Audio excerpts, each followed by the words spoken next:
afternoon, boa tarde, buenos tardes.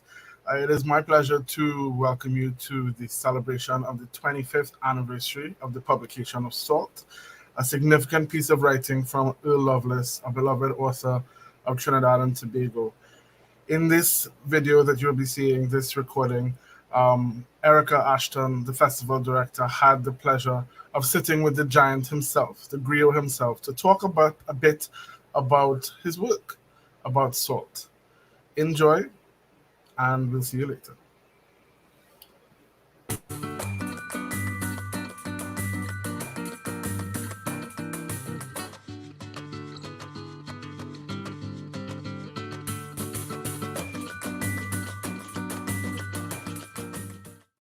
My name is Erica Ashton, and it is a signature honor and a pleasure to be in conversation with Mr. Earl Lovelace, revisiting SALT.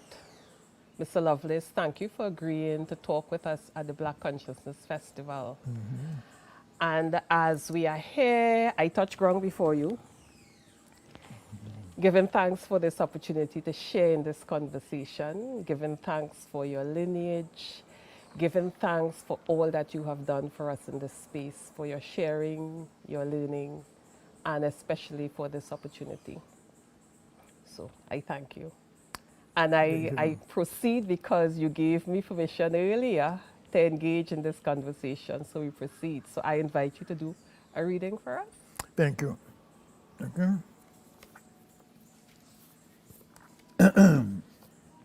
This is, of course, I'm reading here from Salt. Watch the landscape of this island. He began with the assured conviction that my mother couldn't stand in him.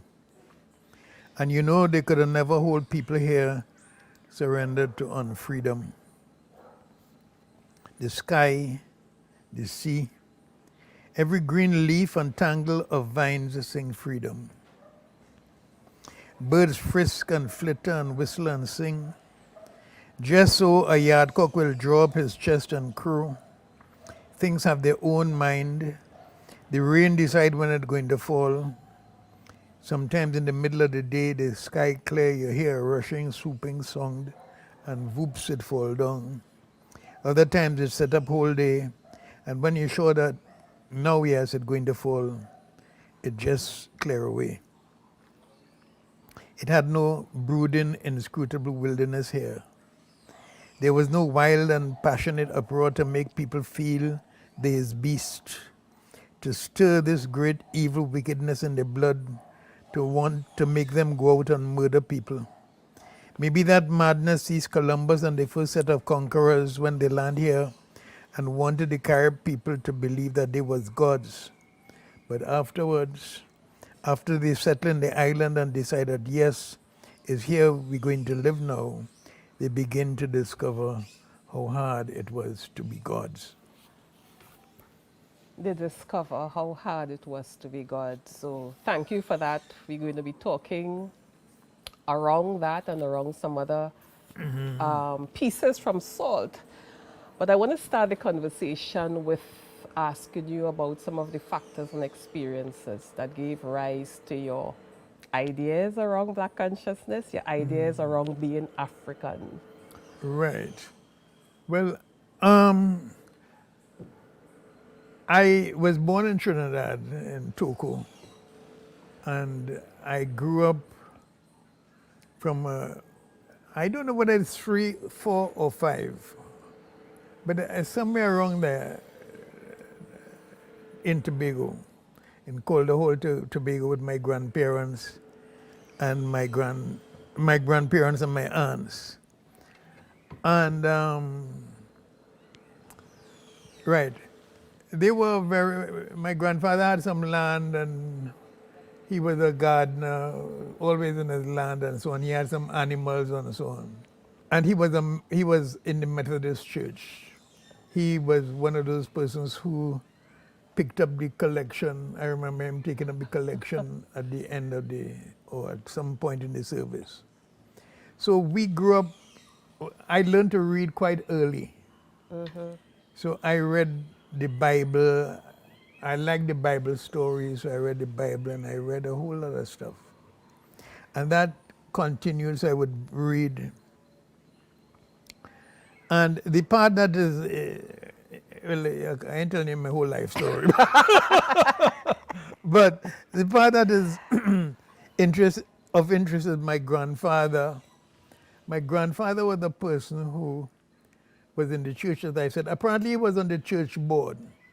And when he came home after the services, he would meet my grandmother or whoever was around and talk to them about what took place. Now, I never knew what took place, except from my grandfather's report. And it would be like, and I says to Reverend Harrison was the name of the minister. The minister. He was the only white person in the congregation and in the church. And my grandfather was, and I says to Reverend Harrison, and Reverend Harrison said, Mr. Watley. Because he had this way of speaking, and that's how he's supposed to speak. And just from his intonation, I got a sense of his relationship with Reverend Harrison. I wanted to find out who was I? Where did I come from? Because I was a little fairer skinned than the rest of my cousins.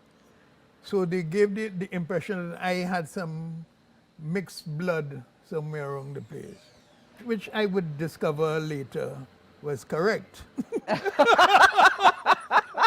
and my grandfather's father was Moniquette, and they had land in Toko and so on. The whole land thing is another story.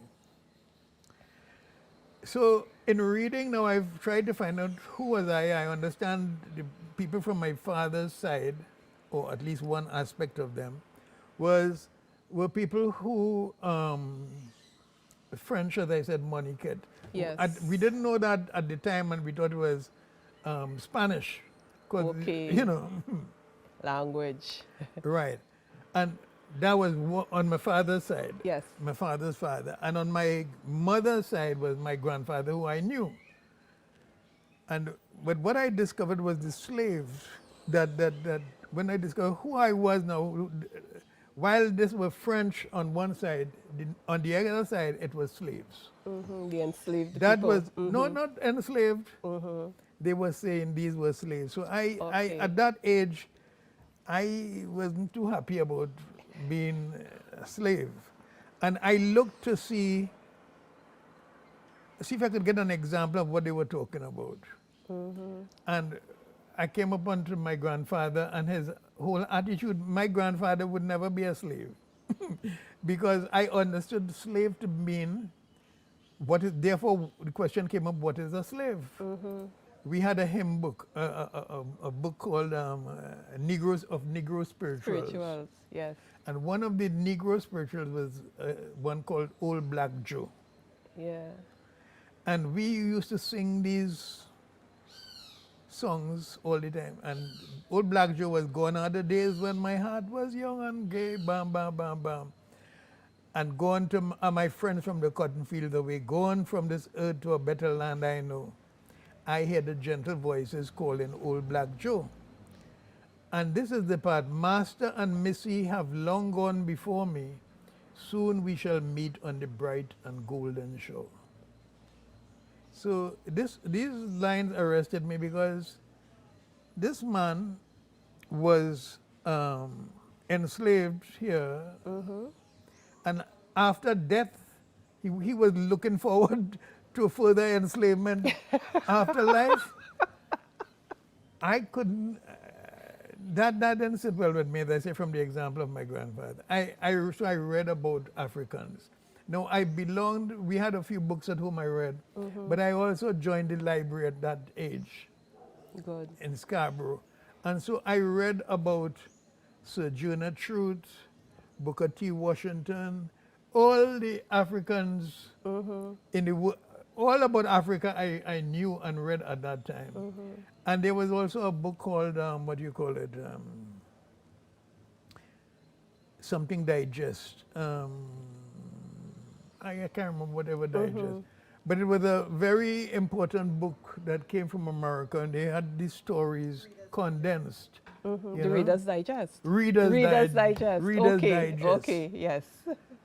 And so I read about what we call this, the man who went to the North Pole, who was a black man, Okay. you know. Yes. So those stories were You featured know, so I knew about all of this stuff. So at that age, I decided, no, these people were not slaves. They were.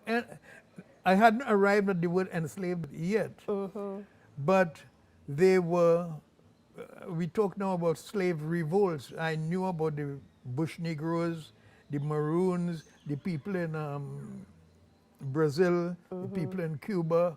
Everywhere you found. In fact, in the Caribbean, in the Longman book, I think, they talked about having at least 100 what they call slave revolts. Slave revolts. Yeah. But slaves don't revolt.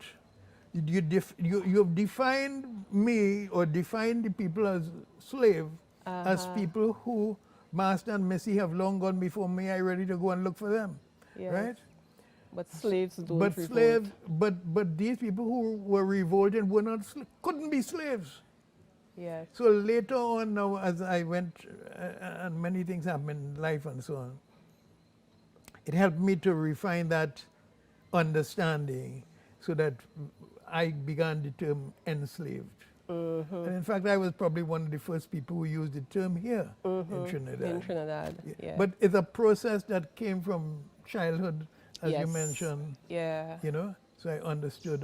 The grandfather, the things you Right, were right, reading, right, and your own right. thinking, because Right, that is right, what I'm right, getting right. coming through, your Right, own right, thinking right, around right, it. right, yeah. So how has this awareness of being African or this Africanness, how has this helped or hindered your work and your life?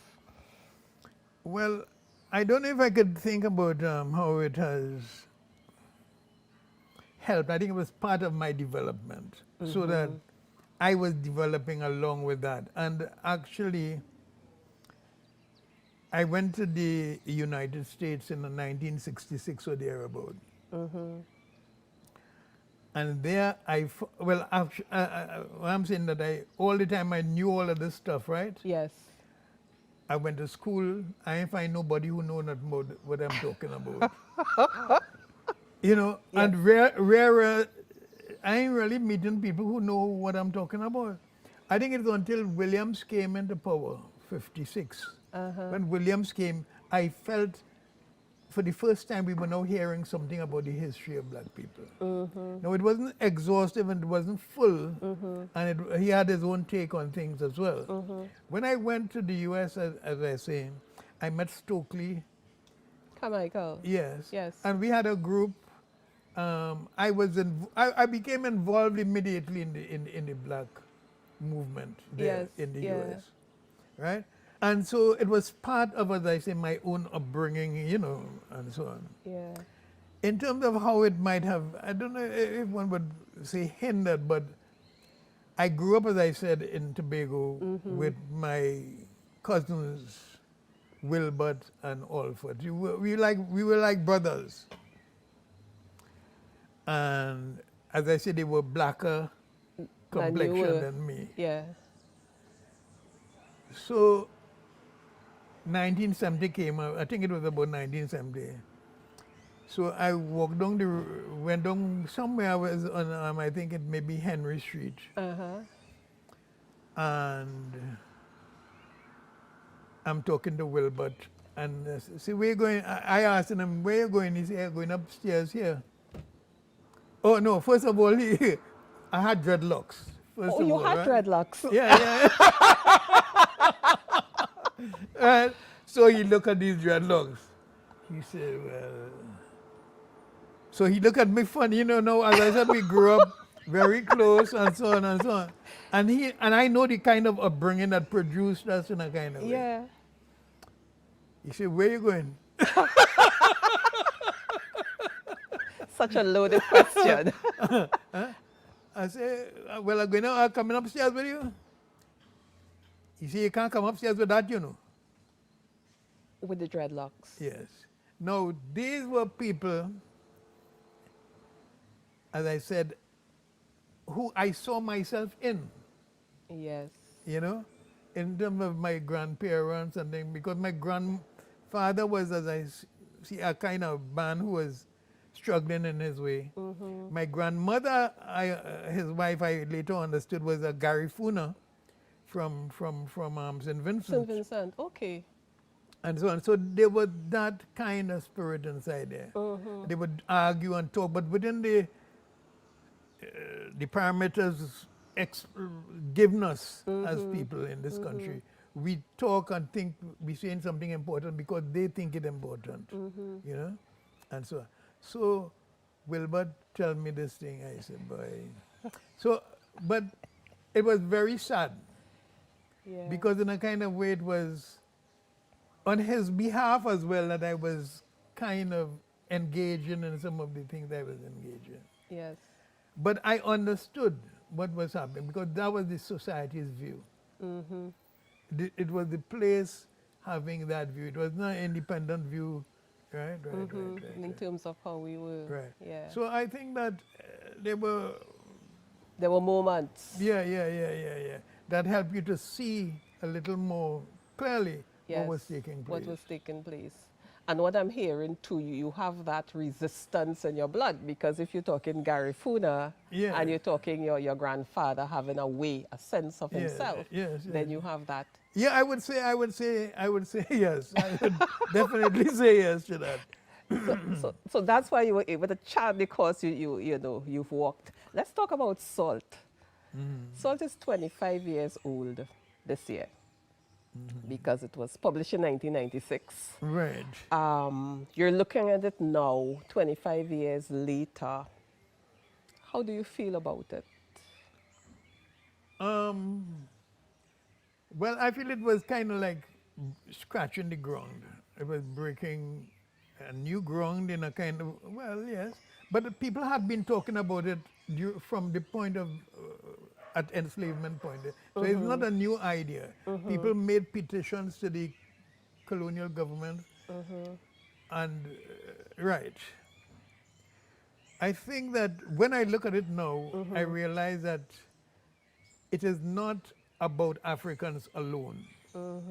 That this is a book really more about the overall society, Yes. than it is about Africans by themselves. Yeah. And so that's that's the first point. It's about the society in the Caribbean. How responsible we have been. Well, I don't know whether sometimes the question came up about responsibility.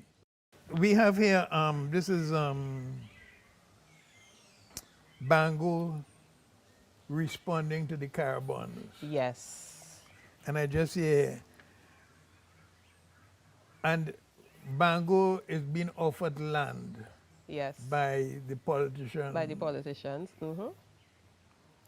I don't know, I know I should be thankful for your offer of land, Bango began, his voice straining to be polite, looking at Miss Myrtle with an appeal that made me feel that that what he was saying was as much for her benefit as for mine.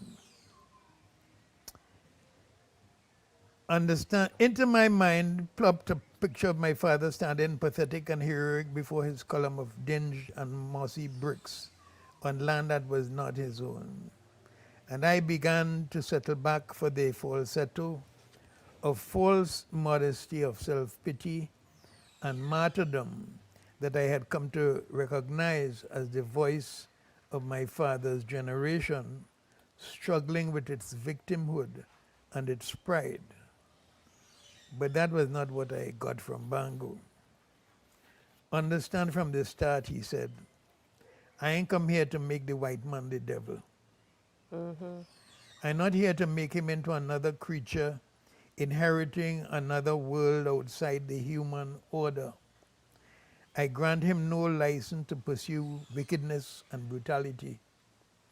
I come to call him to account as a brother, to ask him to take responsibility for his humanness, just as I have to take responsibility for mine. And if you think it is easy for either one of us then you're making an error. The business of being human is tougher than being the devil or being God for that matter. And it doesn't matter whether in the role of brutalizer or brutalized or brutalizer. So I think that, yes. Because I want to explore that a bit more with you, the relationship between the colonizer and the colonized, or you know, how that relationship was, how it evolved, Right, and your idea about taking responsibility. right. So the idea about the colonizer, based on what you've read, the idea about the Right. colonizer and the colonized, you know, because there's a relationship that's happening there. It's Right. not about one is the devil and one is the saint. So how do we take, you know, responsibility in there? When I look back at it, I can look at that piece and think I was being overly generous. But I could think, and I have to be aware also that I'm talking about a group of people who also share this space Yes. with us. So one has to be careful that you don't sound charitable and sound wonderful and agree to things which have been for generations dehumanizing you. So you're torn between those two things really. So I don't, and it's something that we have not a lot of practice in, because the way this society has been organized. Well, you know, I grew up partly in Port of Spain. I never came as far as this place. I never came up to St. Anne's, you know, beyond, my boundary might have been Chinese association. You don't even see the people who are your neighbors. Right? And so you don't really have, and they don't have also a personal relationship with you.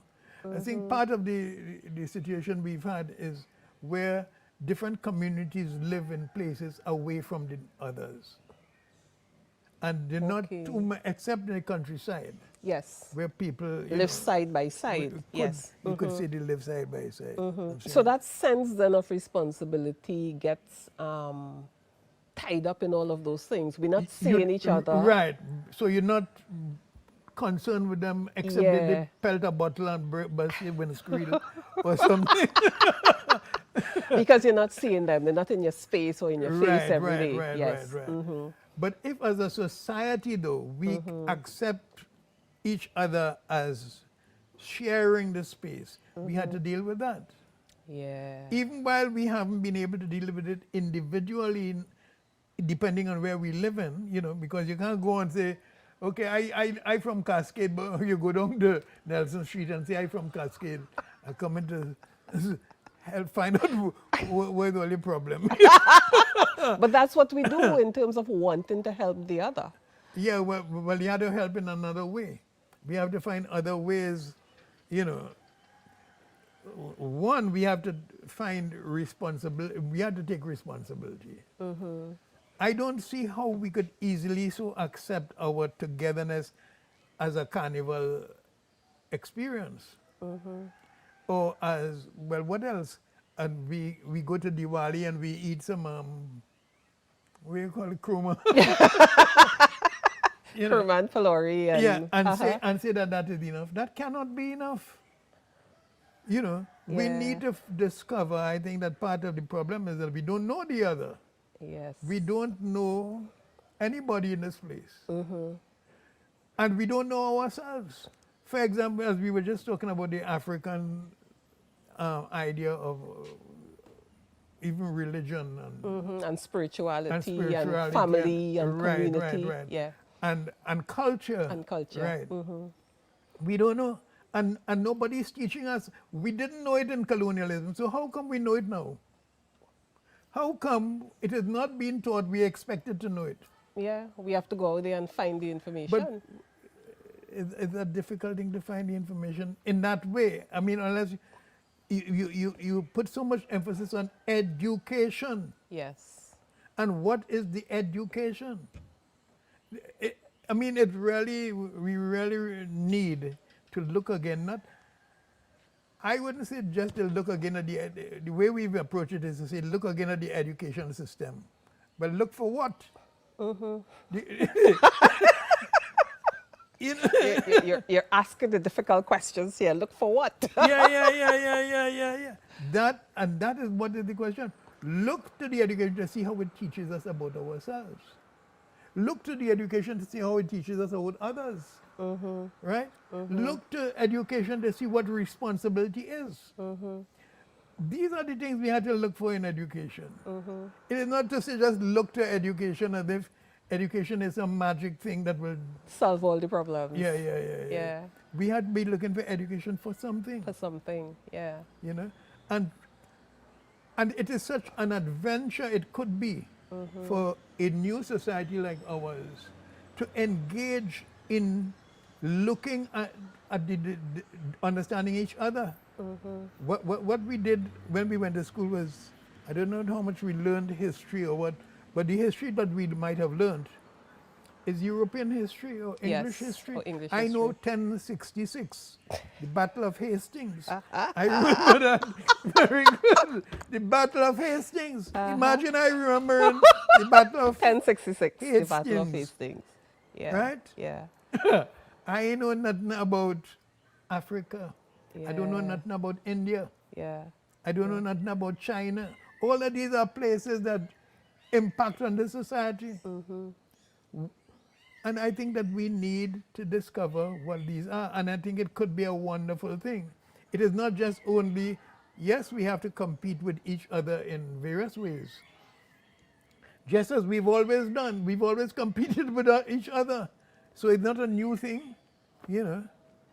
And But yeah. yeah, and the sense of competition tells us that, we're still in the mindset that there isn't enough for all of us, where I think there's enough for all of us, and we could talk to that. Actually, I just saw last night, I don't know whether it's real or not, I can't believe it's real, a football match between India and Brazil, in which India beat Brazil 4-2. Really? Yes. That's kilometers. No, and I still have to check it again to see if it's real. Yeah. No, but the important, and that is where competition is, We feel that Indians can't play football. Well, it's one Not of the only myths do we feel that Indians here can't play football, but Indians nowhere could play football. Yeah. We had to learn about a whole lot of stuff. Other than that, we have a kind of empty life. The other question I had was around the victimhood. We Africans kind of almost, I don't want to say rightfully, but feel hard done by. With a lot of justification. You live in Trinidad. Let me start from Trinidad and work backwards. Trinidad is a place that was peopled really by people from the cellular population in 1770 something, 71 or 76 or something. And they were people on this basis. Whites got 30 acres of land for every person that they had enslaved. Mulatto and free colored had 15 acres of land for every person they had enslaved. Before the cellular, the population wasn't so big. Was clearly not so big. So the real population came from other islands while they were African. These are people who, in order to get to, let's say, Grenada, they were brought from Africa to go to Grenada, or Jamaica or wherever, or Haiti or wherever. And after that, they're taken from Grenada or Jamaica and brought to Trinidad with these new people who came to develop Trinidad. So it was not just a one-stop enslavement. It was an enslavement on two counts. One is the original thing from Africa, and then is taking people from here to there. In a strange way, Trinidad has developed in an interesting way. And when we look at the development of how Trinidad has been developed, we have to understand how come, how these things happen, right? I'm not going to necessarily go into to that at this moment, but and I'm remembering the question is about victim. The victimhood, yeah. Okay, so one can see how it is that we can feel a sense of being victims of a system and laws and rules that governed us for so long. But I feel that to be victim is to affirm your powerlessness. To be victim is to affirm your powerlessness. Powerlessness, yeah. And that is not what you want to do. Because nothing will happen. Nothing will change. You will keep saying, you know, but these people is hell, boy. Trinidad is this boy. Yeah, or whoever, or whatever. Yeah. And nothing will change. And nothing can change unless the other people change. You know? So we have, I think, to find a way to abandon that victimhood while we acknowledge the wrong done to us and all the time and the unfairness and the unreasonableness, you know, and we mustn't give in 1 inch on those things. But at the same time, we have to be aware that we have to dismiss the idea of victimhood. We have agency. To find a way of acting on the situation. We have to find a way of engaging the situation. There's so many things to be done. One of the beautiful things about that whole idea, if you want, is that it gives us the opportunity to look around us and see what we have to do. I was passing around the savannah and saw them fixing up all the, what you call it, the Magnificent Seven. Yes, mille fleur. Mille fleur, this one, that one. All of them looking real bright and nice, you know. Let's talk about that. No, they're looking really bright and nice. And my first impulse was, so you mean to say this is what we fixing? What about Africa? We even have a hut. We even have a statue. We have nothing. Right? Here for so long. We produce pan, we produce this carnival, or even if we want to claim these things, what we don't have a museum for these things. Right? We have all of these things here. Right? So I think we have a lot of things to work on, really. I think we have to celebrate people, celebrate our champions, because this is the arena in which we function. This world, you know, we might think that I'm going to back up again. I used to go and see football in the savannah. I knew and would have known all the players from, not only from my team, but from almost every side. Because it was such a wonderfully interesting thing. I played cricket and stuff in the countryside and all about it. In order to feel, but we weren't playing, these fellas who were playing here would play for Trinidad and that. Where I was playing, we wouldn't play for Trinidad. In fact, in those days, after you pass Tunapuna, you're not in Trinidad. No, you're not, there's not a player. I would like, apart from those in South, they had South and they had North. And certainly for North, they didn't have nobody from Mearo, nobody from Rio Claro, no from Bish, from Kush, you know, Manzanilla, you know, all of these places. They have them now. I think they had some people from Toko, they didn't have nobody. Yeah. Right? No, right. The point I'm really seeking to make is that we have a lot of things to do.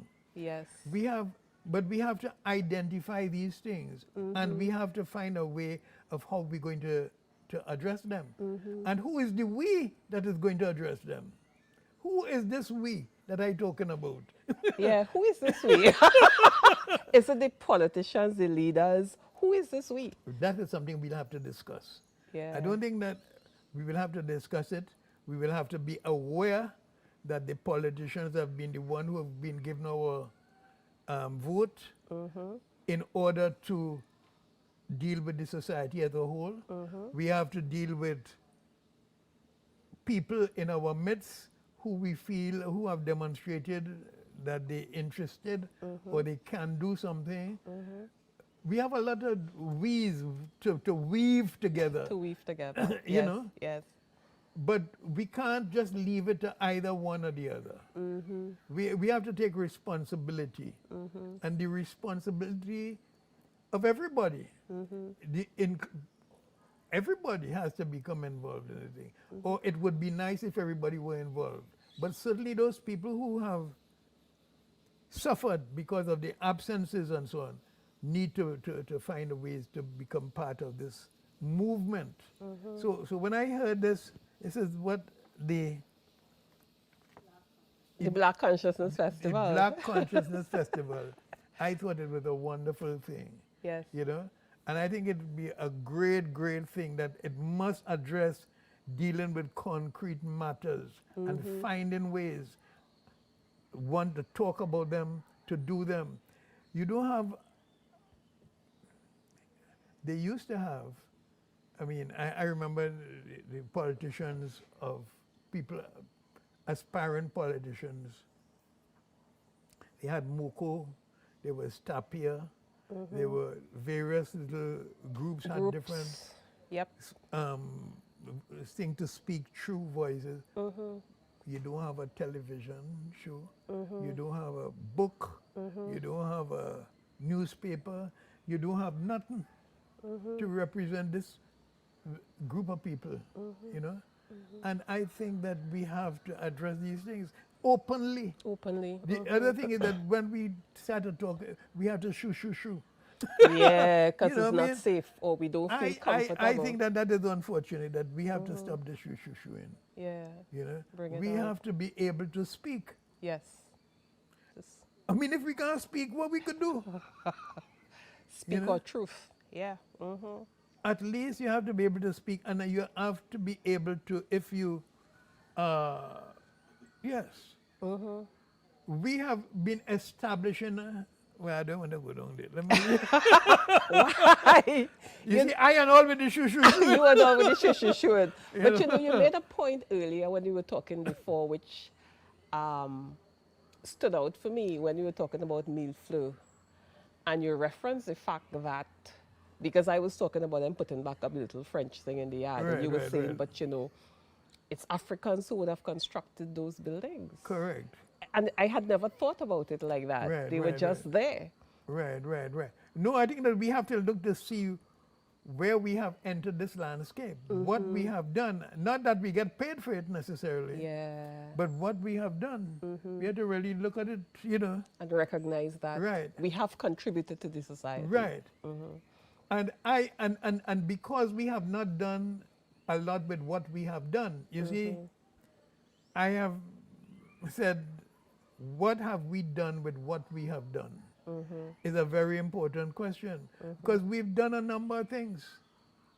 In so far as the doing of things in Trinidad and Tobago, Africans have done quite a bit. So I have a quote from Saul that I want to ask you. Well, I have a few quotes from Saul, but the first one I'm going to go with is, they have eaten salt and made themselves too heavy to fly. What does salt in this sense signify for you? Well, I'm thinking, I'm now looking at it again myself, right? Yes. They have eaten salt and made themselves too heavy to fly. What is being suggested here is that flying will be a wonderful thing to do if we had prepared ourselves for the flight. But eating salt apparently is not one of the recommended ways of getting prepared to fly. We haven't pursued that spiritual living, that clean living, or that living, let us say, that would enable us to fly.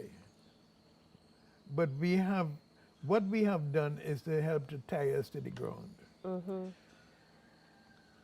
Okay, but I think that the other side of the question, and now the future would be in the islands. They preferred not to place temptation in their way by teaching them, that's the rest of the quotation. He loved his children. It was their living that would make him an ancestor. His wisdom was theirs to have, but they had eaten salt and made themselves too heavy to fly. So because now their future would be in the islands, he preferred not to place temptation in their way by revealing to them the mysteries of flight. He knew how to go back. Right. And this is a physical or a metaphysical go back? I don't know. Well, that is a good question in the sense that what are we talking about? I mean, is it people could go back without going back? Yeah. Right. So because now the future would be in the islands. So they had to stay where they were now transplanted. It's like Adam. It's like Adam in the garden. He eat the fruit, and you have to die. And now we have to kind of discover how to live in that time allotted to you. Yeah. Yeah. So it's not an either-or question. Right. Yes. You see? I see what you're saying. It's not an either-or. There's a choice which you're called upon to make in this situation. Okay, as you mentioned the word choice, that is a very useful word here. Culture. Right. Because we have felt that we can choose, and I'm making a leap to get this in at this point. So we have felt that we could choose a culture. We could choose what religion we're going to belong to. Right? And if you didn't, you kind of somehow seem to be backward. But the people who telling you that have not chosen to be Catholic or Anglican or Hindu. In fact, they didn't want to mention the Indian because that was a case too formidable for them to be tackled. But the thing is that what I've been saying, and is that the culture of a people is the means by which these people begin to understand what life is. And just that ties into what we were talking about, the house and the... yes. Right. Yeah. And that just as animals are born with the instinct of what to do to survive, just human beings don't have that. If you just drop us on the side of the road, we wouldn't know what to do. If you drop a goat on the side of the road, he'll know to walk and look and know what grass to eat.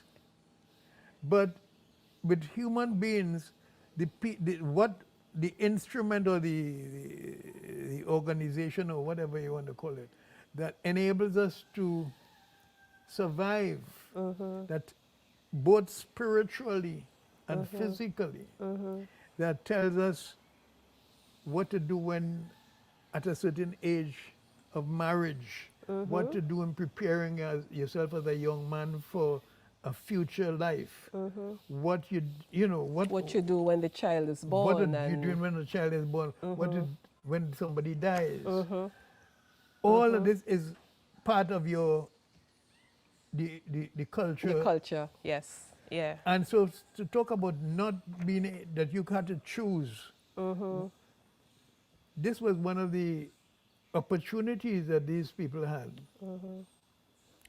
to vilify, to demonize, to reduce African religion, Yes. right? And Africans must be aware of that. You see, as I was saying, you didn't have the holy men. Everywhere has a holy man. You see the people talking about the Buddhist monks up in the hills and so on, practicing the, for the lifetime, right? You'd read about the holy men in the Indian situation, right? And you read about Moses and so on in the Bible. Those holy men. But but you don't have any black man. No, you do have a black man. He's the Obia man. He is the everything to do with that. The Obia man, the Bajon, the everything that you could find that is reductive. That is what you affix to that fellow. So that we have not come out of this experience with the equipment to live. And that is why, that was what I was saying when I was saying earlier, that after so many years, we still seeking to be African. We still feel, because it is as Africans we are presented to the world. You see what? So I want to ask you the question now about what does this Africa mean for you? This seeking to be African. Very what does this good. mean for you? Well, good. As you know, as I mentioned to you, where I engaged this question of Africa first was as a child, and there was no support or nobody. I didn't necessarily talk about it, and nobody around me did, as far as I know. Although I could feel they have the instinct to belong to something African or feel themselves African. So as a child, I was aware of Africa as a kind of little distance that nobody knew about. It was almost like a secret. And the only time when it became open, I knew that about the Obia man and all the derogatory things affixed to the African person. Calypso, you couldn't sing calypso in the house. You couldn't whistle. Yes. Yeah. There were certain things that we grew up to accommodate a whole lot of this stuff that was imposed on us. So your sense then of your claiming to be African, what is that? My claiming, later on I would be claimed to be African, contesting with a European view that reduced or diminished me. So my struggle was on, oh yes, we had Egypt was part of Africa. Africa, the first people come from Africa. The whole development of Africa was more like a scholarly pursuit. I don't want to be too hard on myself, but Africa was not a living, touching thing that I could feel and belong and become part of. And become part of. When at some point later on I decided, well, yeah, this, it was almost, I went, it's not like I kept away, I went to feasts. Yes, but always on the periphery, more like an investigator than a participant. Observing, yes. Yes. And I think that's the relationship that I developed. But once, when I was ready, as I say, to perhaps embrace it more fully, the question was who would put their hand on me? Right. Who would be the ones that lead me into this space? And that was where the problem was. Eventually, I thought about Baba Sam, who actually was who Leroy knows very well, and it was from Gonzales. Right, okay. Right? But a very I don't know. I don't know how to describe him, but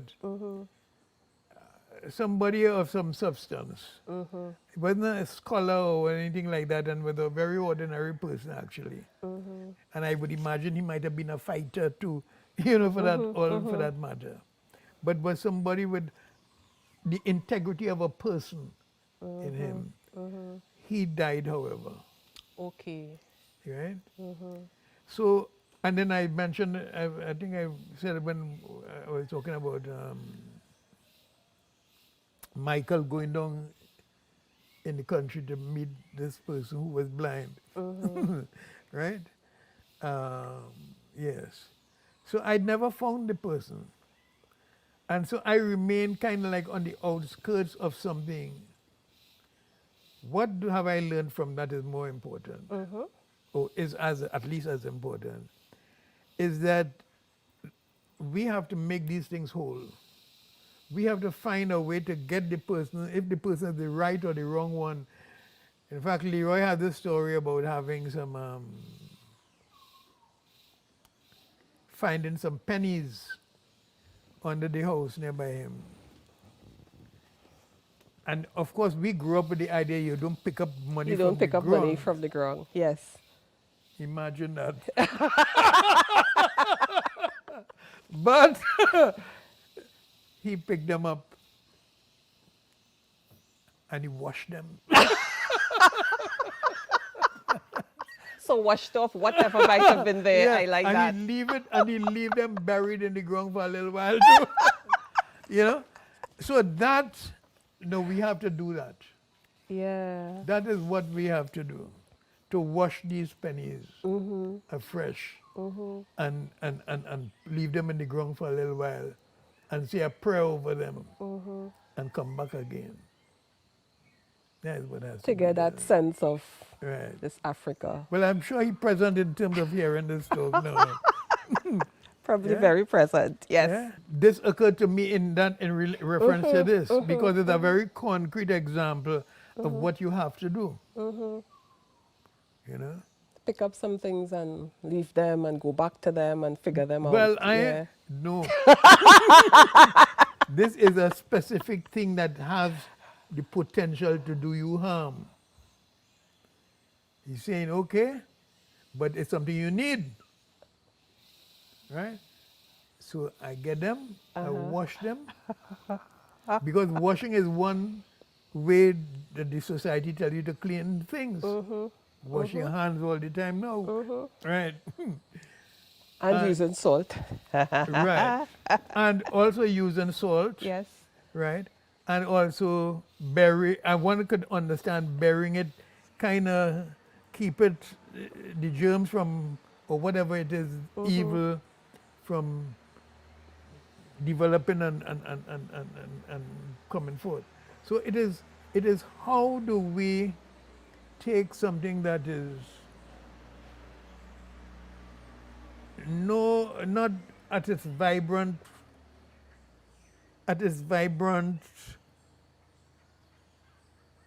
occasion. It's not vibrant and lively. It is something that sometimes is half dead. That you have to now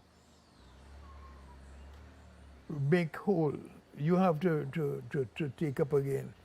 And I think that one of the things, but that story has so many other aspects to it. Because it means that a bluffer, see, it leaves room open for anybody to come in and say that they could sanctify things. It could, you see what I'm saying? It leaves it open for you to have fake people. Yeah.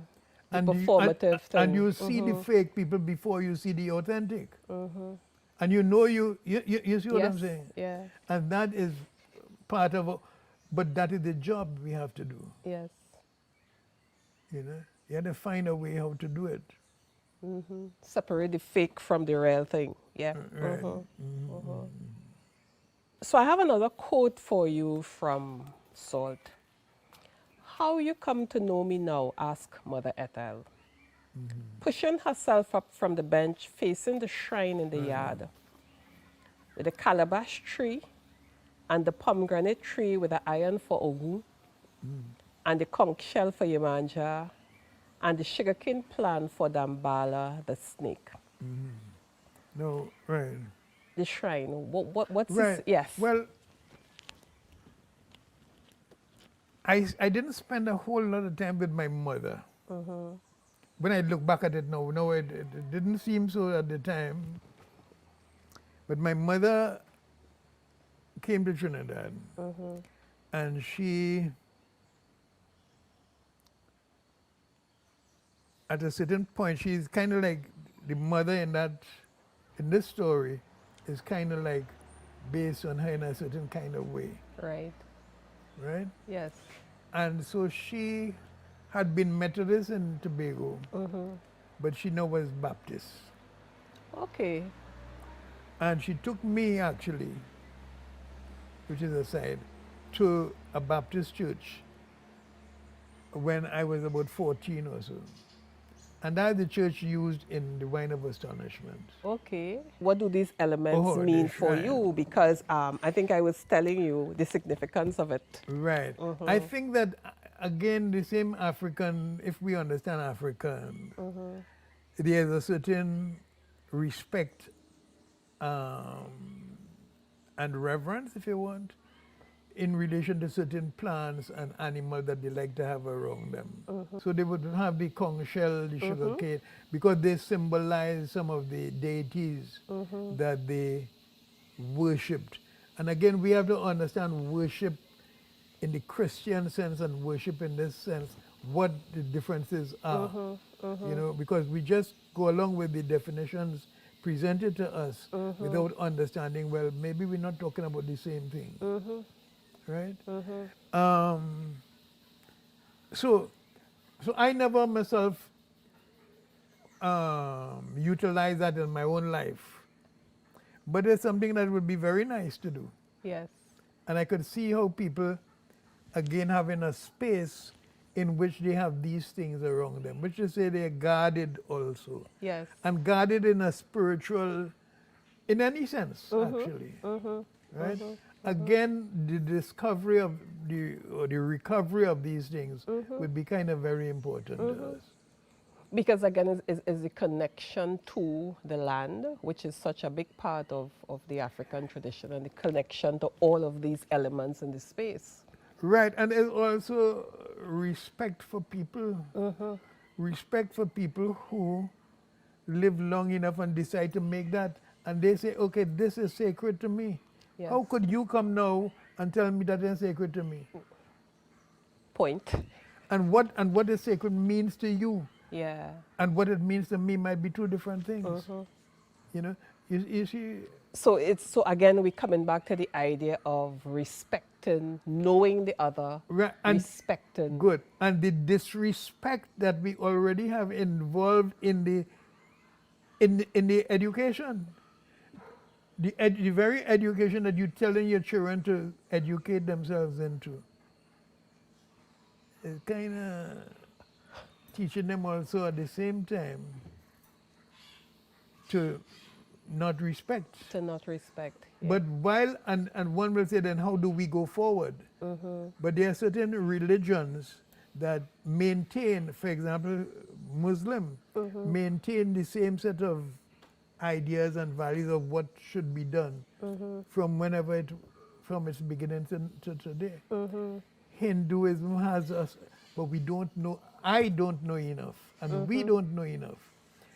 We should have classes teaching all of this. Imagine a society like, you know, So that we begin to know who we are, what we've come from, and where we are, and where we and are, who is and to around make us. some choices around it. Because Well, I don't we know, but you see, the choice business is is something that had to be argued. One has to ask, how then does a civilization or a culture go forward? Forward. I think some people break away, but the substance of the thing remains, and those who break away pull. Let me put it. In my thinking, The individual is the connection to the future. And the group is a repository of the past. When you have a group of people that are like a church or whatever, they could tell they're the repository of the past that we function in now, the pastness going on. The individual is the person who break away, who could say, no, let me try this way. And so that it's always a fluid situation. It's not an either or situation. It's one growing out of the next. Do you And, see? You understand? Yes, yes. But you can't therefore just throw off the group To say it's the individual only. to say I am an individual and everybody is an individual. Yeah. Because then you lose the value of the experience and the wisdom of the group Yes. and of the past. And of the past. So in the space then, everything has value. The past, Right. the present, The breaking away, the breaking away, consolidation, the everything. group, the individual. Absolutely. I like that. So that leads me into my other question around belonging and loss. And I have another quote for you from your book, Salt.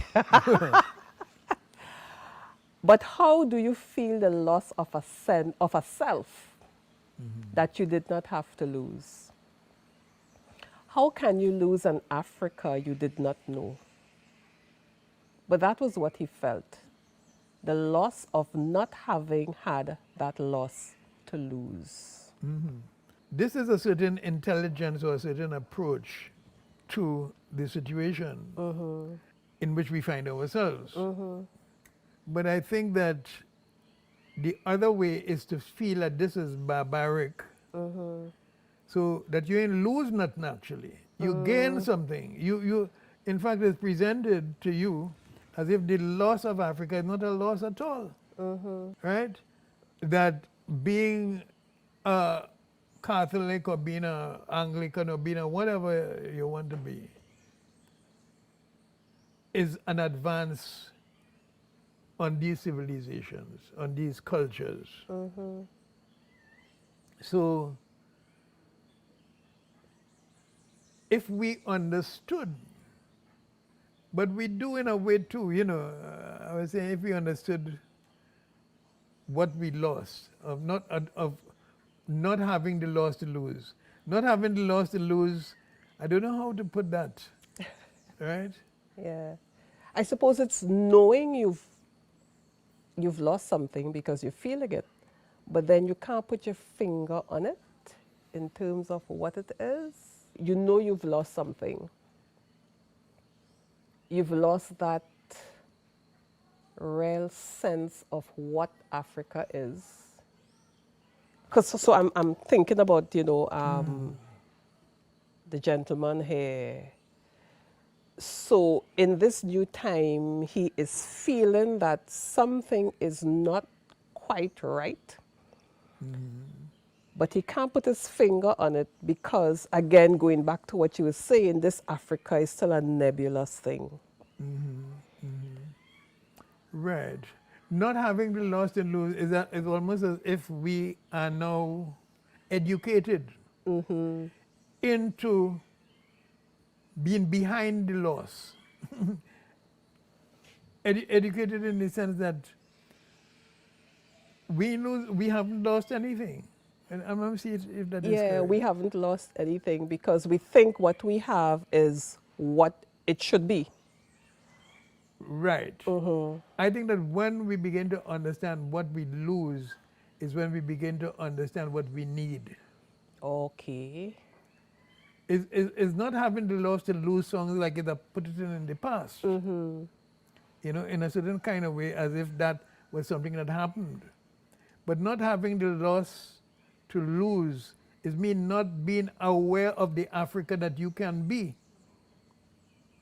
I like that. Not being aware of the African that you can be. Yeah. and all of the what I like to call the beauty Oh, right, and of, possibilities. and the possibilities of you this know? Africa. Yeah. So that you end up diminishing yourself. Locking yourself, locking into the victimhood we were talking about, where you feel you don't have power and agency and you can't change things. Right. I like that. Right. After hundreds of years in the Caribbean, we're still seeking, in order to be a Caribbean person, to become an African. Yeah. And that is tremendous. You know? After hundreds of years, we're Yes, still seeking to become an African in the Right. Caribbean. In order for to be complete, to begin to be ourselves. You know?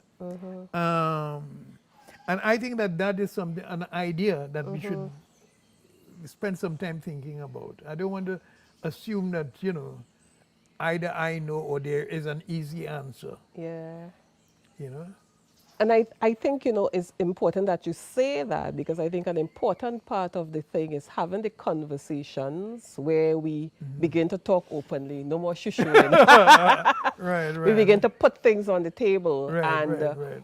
give each other the space to say what we have to say and just own. Right. Because part of our upbringing is to defend the ground. Yes. You know, and almost everybody you talk to, as soon as you say something that sounds like it not exactly how they're thinking, they begin to be upset with you. Yes. And to upset and close down the discussion. Yes. And part of the shift, and I'm saying shift, part of the shift means to develop the openness, the maturity. Is it a sense of maturity to have those kind of conversations where I could agree to disagree with you, but we're going to continue talking. We're going to continue having the discussion. Right. Because it's about coming to a place where we learn more. I learn more about you, you learn more about me. Right, and it's not a one-way street. Where we can commune, where there is, we're sharing something. Or we're sharing some ideas. Yes, you know? we're sharing ideas and experiences and just togetherness. Right. Well, there are a lot of stories about Africans leaving Africa and coming to the Western. I mean, we're talking about Brazil. Yes. And we're talking about even the Caribbean here. Some people disconnected from that group. You see how what we were talking about a little earlier. Yes. So that now I understand what that means is that we have had to be individual and not group. Because of the experience. Right.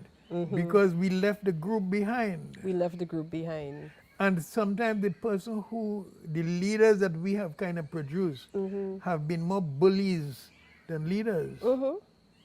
Right? And that is part of the thing. But that is the kind of personality we had to develop to deal with this place. And I think in there is the forgetting that we came from the idea of group. So you can't.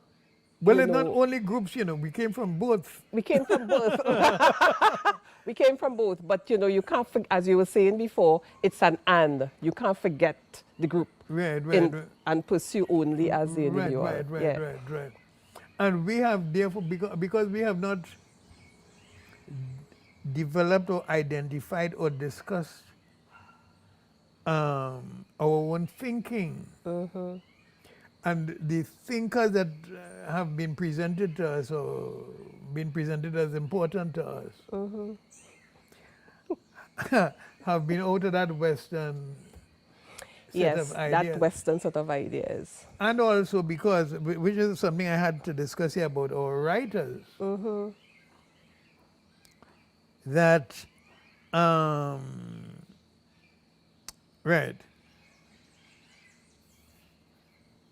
we're looking at this salt here, but salt comes out against a background of writers and writings. And I would like to find out what people thinking about, what is this background out of which this thing has come? Yes. And what are those writers saying to us? You see, one of the things that we have here is a situation where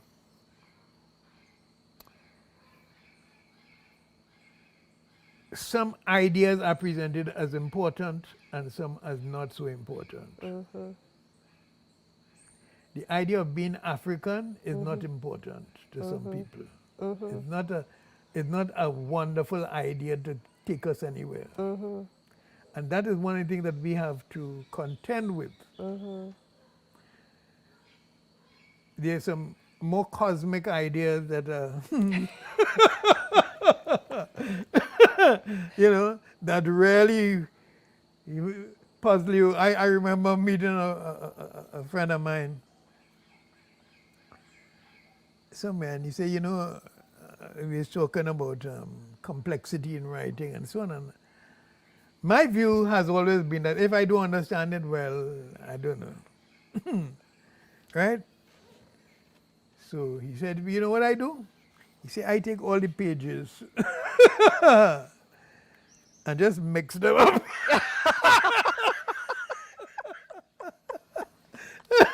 He said, I have all the pages here, numbered, but then I just throw them down and mix them up and put 5 is 19 and, and so on.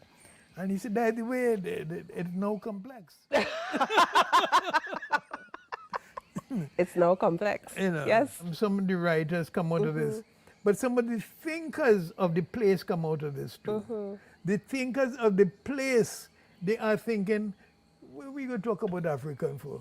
Because they have nothing, they don't imagine themselves as having anything to contribute to that idea. Yeah. Or and this is where a grouping like yours could be quite useful, to see, well, why we discussing what we're discussing, what is it going to its value, and publicizing it. And publicizing it. And encouraging the thinking. Right. And also finding ways in which we could get some of these ideas down to the young. Yes. At least if they know, it can't be any harm if people know about all the people around them. Can't be any harm. It can't be any harm if they know this was what happened in China, this was happened in Japan, this was happening. So you have your job to do. So we have the job to do. Thank you. Yes. Right. So final question. Is salt still important 25 years later? Well, no, you should be answering that question, not me. I think so, because when I read it again, what stood out for me was how many things I learned and understood. The thing about land, where he was going to attempt to buy the land and all the reasons why he couldn't, because he had to have the money. Or you could have only bought how many acres. Right. And those things, I was like, oh my goodness. Some of the things that were that put was in real, place. I know. So for me, it is important in terms of providing that kind of information, given that kind of background, because I had to do some further thinking and go do some research. As I told you, when I saw Dambala, I was like, oh, I don't know this, so I need to go check this out. Right. So it's important in terms of situating the conversation for us, as you say, in terms of what it means to be African, what it means to have lost something that you don't know you didn't have to lose.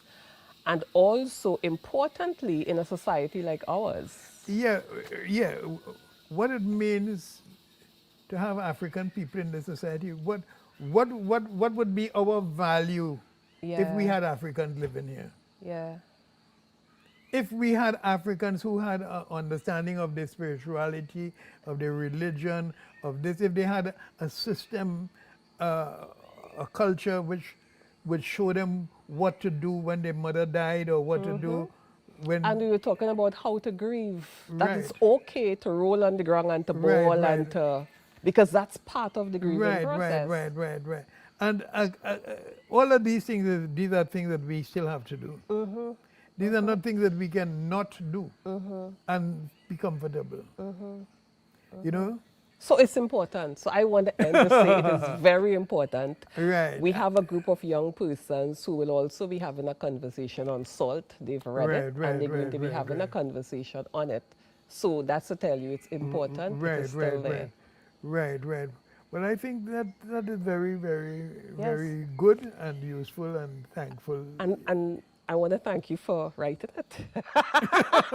Right, 25 years right. later, we could celebrate it. We could say Yes, thank you. yes. And, People and have written on it. right, and we have to, as I say, find out. Yeah, we had to get this thing on down again. The play. The play done on it. And you know, we have the Caribbean literature. So as we say, it's important in Do you the have? I landscape. think that the other thing that you should always be looking out for new adjuncts or new things that could add to To add to it. Yeah. to whatever you have. Yeah. Um, maybe a book club. A book club reading on it, and we discuss it. That's a good idea. So Yeah, those are things to having look a- at. and you could choose the number of books that I think are very useful that you could begin this process that we're talking about. Yes, this process of becoming, Of knowing, finding out about the other two. finding out about the other You two. know? Yes, important process. So I want to invite you to do a reading. It was very hard to mold the Negro character, to stamp out his savage tendencies. They tried to make provisions for allowing him innocent amusement after Mass and until evening prayers, to see that he didn't cohabit without benefit of matrimony, to lay out the work for him to do, to pass around later to see that he do it. No, really, they try. They reduced the number of lashes to 25. They tried in administering the flogging to make sure and not to cause the effusion of blood or contusion. But what else to do? There was no natural subservience here. Nobody didn't bow down to nobody just so. To get a man to follow your instruction, they had to pen him and beat him and cut off his ears or his foot when he ran away. You had was to take away his woman from him and his child, and still that fella stand up and oppose you.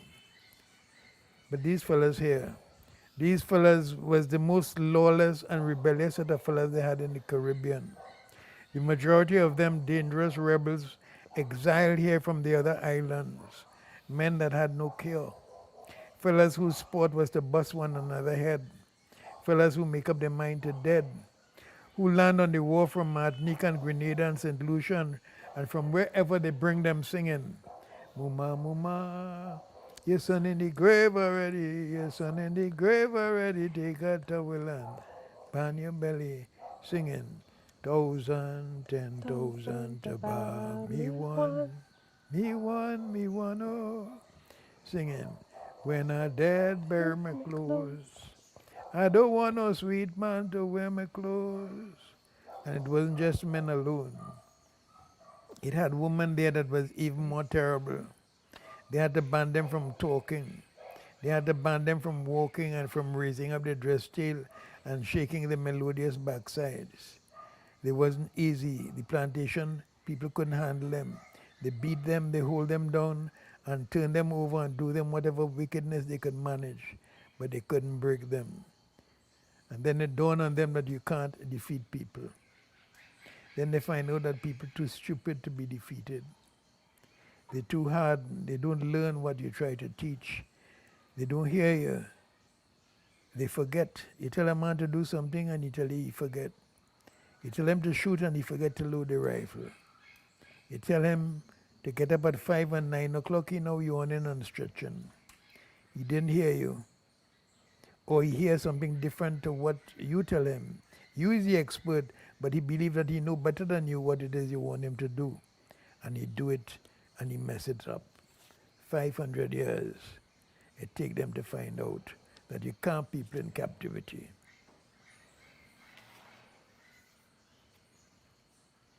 Thank you. All right. Thank you, Mr. Lovelace. This Very was welcome. such an honor and a privilege. And on behalf of the Black Consciousness Festival, you know, I'm beaming. I'm saying thank you. Very Thank good. you, thank you, You're very welcome. Very welcome. thank you. Great.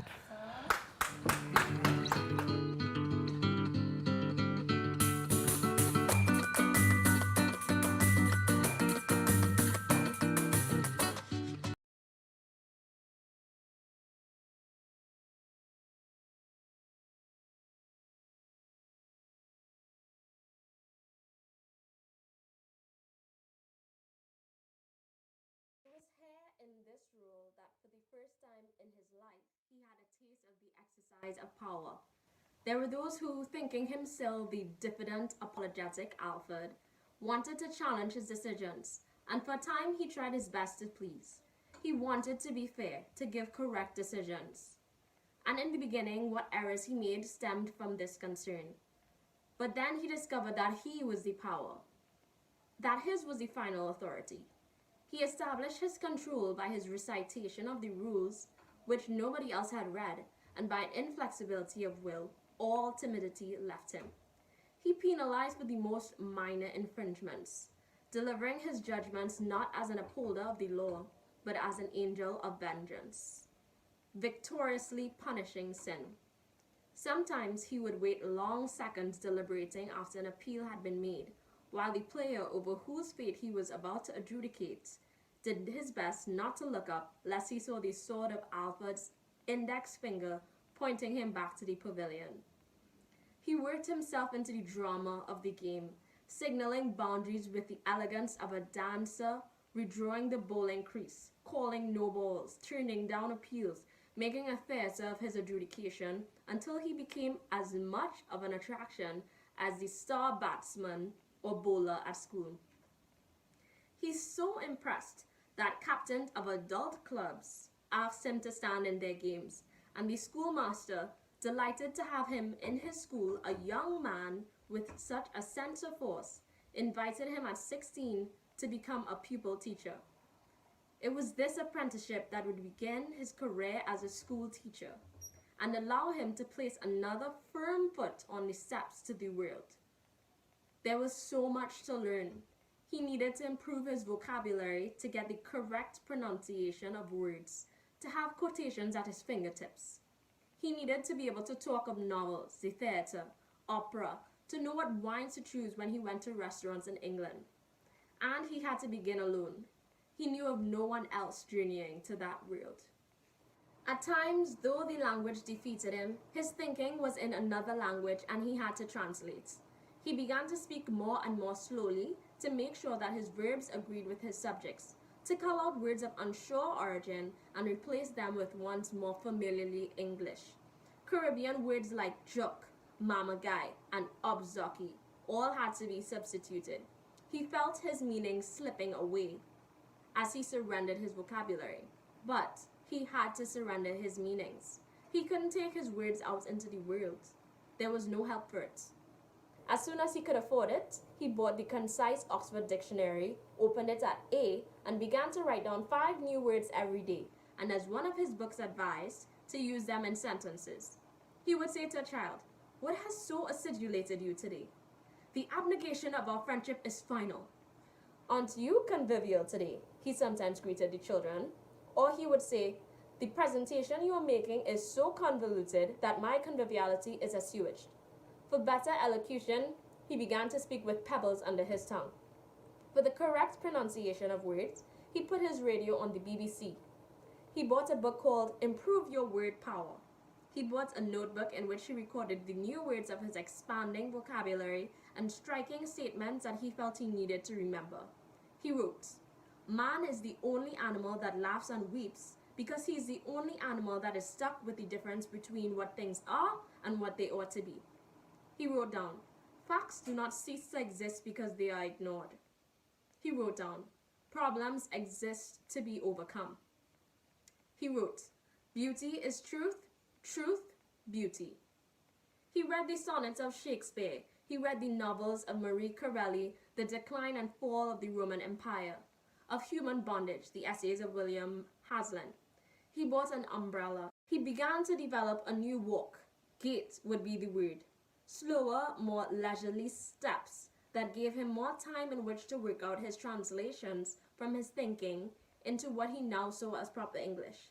By and by, he began to feel himself bound for the world and to look at his stay in Cunaripo as temporary, as a state from which he would graduate in the same effortless way in which one grew old, as a stop, a halt, a station to refine and purify himself and straighten out his defects, ever conscious that it was never to be his final home. And he waited, preparing for his departure into that other world, the world.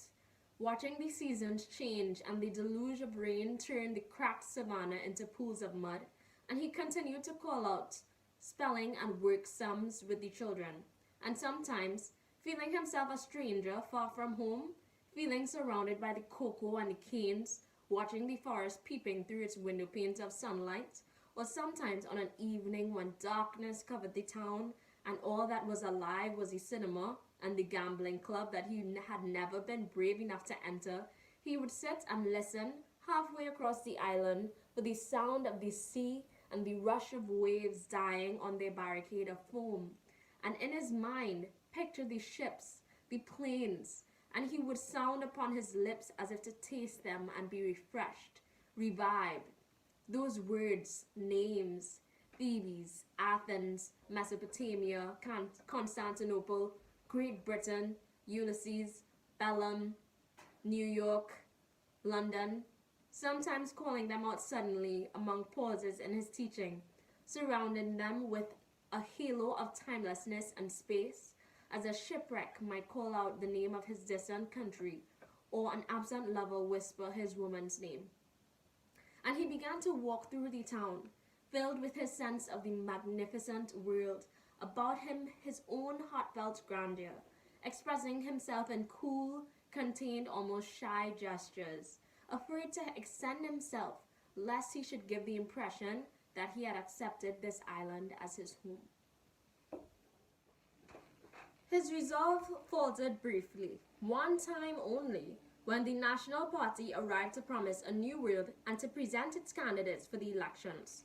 Doctors of medicine, of dentistry, of theology, of philosophy, winners of public speaking contests, attorneys at law, masters of debate, historians, archaeologists, like a troupe of magicians, each one with a top hat, a black cape, a silver cane, a briefcase, eyes shielded from the lights by a pair of dark shades, and one ear wired with a hearing aid. They came to ascend platforms decorated with palm and bamboo leaves and photographs of the leader, to present over loudspeakers their theses on Aristotle and freedom, on Plato and the Greek city-states, on Wilberforce and the emancipation of slaves, to pontificate on the indenture of Indians, while below them in the streets, steel bands from behind the bridge played calypso music, and big-bottom women and Nashi men danced bongo on the graves of the colonialism they had come to celebrate. Mesmerized by the shining silver of their speeches, he followed them through the villages with sonorous names: Caratal, Platanal, Mundo Nuevo, Carpichaima, Tabaquit, Siparia, to soak in their gestures, their pauses, to listen to the cadence of their speeches as they chanted the mantras that were to unchain them: Socrates, Tacitus, Timbuktu, Tagore, Dali, Nkrumah, Nehru, Gandhi, Senghor, Toussaint, Césaire, and for a moment it occurred to him that he didn't have to go anywhere to get to the world, that maybe the world was right here. Then he saw the grand smile swiping at his brothers' faces as they whispered in conniving tones of the chance they had to get a house lot of land from the government, a job as a watchman, a passport. He had felt ashamed, saddened to watch these men who had once commanded the landscape, who knew the rivers, the hills, exuding now this sense of satisfaction of arrival at what he sensed was another second-classness. The fire gone from them so early, all the irreverence of their youth, their sense of battle tamed by these small grandiose promises that had to do with the idea of nation. And where was the world?